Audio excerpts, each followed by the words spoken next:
Hello friends, நம்ம வீட்டிலேயே ரொம்ப சுலபமாக சுவையாக இருக்கக்கூடிய பழம்பொரி எப்படி செய்கிறதுன்னு பார்க்கலாம். இதுக்கு 1 கப்பு மைதா மாவு, 2 டேபிள் ஸ்பூன் அரிசி மாவு, 3 டேபிள் ஸ்பூன் சீனி, சுகர் எடுத்திருக்கேன். கலருக்காக கொஞ்சமாக மஞ்சள் தூள் சேர்த்துக்கலாம். 1 கரண்டி தோசை மாவு, கடைசியாக 1 கப்பு தண்ணி சேர்த்துட்டு நல்லா கலந்துக்கலாம். ரொம்ப கெட்டியாகவும் இல்லாமல் ரொம்ப தண்ணியாகவும் இல்லாமல் சரியாக இந்த பதத்தில் இருக்கட்டும். 10 நிமிடம் அப்படியே வச்சுக்கலாம். இப்போ நல்ல பழுத்த நேந்திரம்பழம் அல்லது ஏத்தன்பழம் சொல்லுவோம்ல, அதை எடுத்திருக்கேன். 2 பகுதியும் நம்ம கட் பண்ணிவிட்டு தோல் உரிச்சுக்கலாம். தோல் உரித்த பிறகு பழத்தை ஸ்லைஸ் பண்ணிக்கலாம்.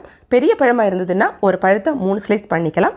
சின்ன பழம் அப்படின்னா ஒரு பழத்தை 2 துண்டுகளாக பண்ணிக்கலாம். நீங்கள் விருப்பப்பட்டீங்கன்னா சின்ன சின்ன துண்டுகளாக பண்ணி கூட செஞ்சுக்கலாம். நான் பெரிய பழம் எடுத்திருக்கேன், அதனால ஒரு பழத்தை 3 ஸ்லைஸ் பண்ணிக்கிறேன். இப்போ ஸ்டவ்வில் எண்ணெய் வச்சுருக்கோம். மாவு ரெடி பண்ணி வச்சுருந்ததை ஒரு தடவை கூட கலந்துட்டு பழத்தை அதில் போட்டு நல்லா இந்த மாதிரி நம்ம புரட்டி எடுத்துக்கலாம். அப்புறமா எண்ணெயில் போட்டுக்கலாம். ஒரு பகுதி நல்லா வந்த உடனே திருப்பி போட்டு மறுபகுதி வந்ததுக்கு பிறகு எடுத்து சாப்பிட வேண்டியதான்.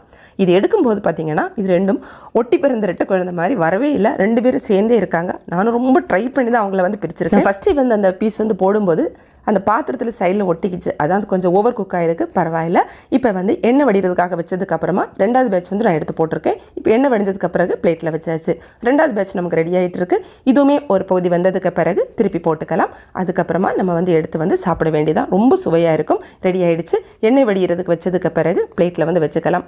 இப்போ நம்ம ஒரு பழம்பொரி மட்டும் எடுத்து கொஞ்சம் பிச்சு பார்க்கலாம் எப்படி இருக்குன்னு. இது பார்த்தீங்கன்னா உள்ளாடி பழம் இருக்கிறது ரொம்ப சாஃப்டாக இருக்கும். வெளியே நம்ம அரிசி மாவு கலந்தோம்ல, அதனால கொஞ்சம் கிறிஸ்பியாக நல்லா இருக்கும்.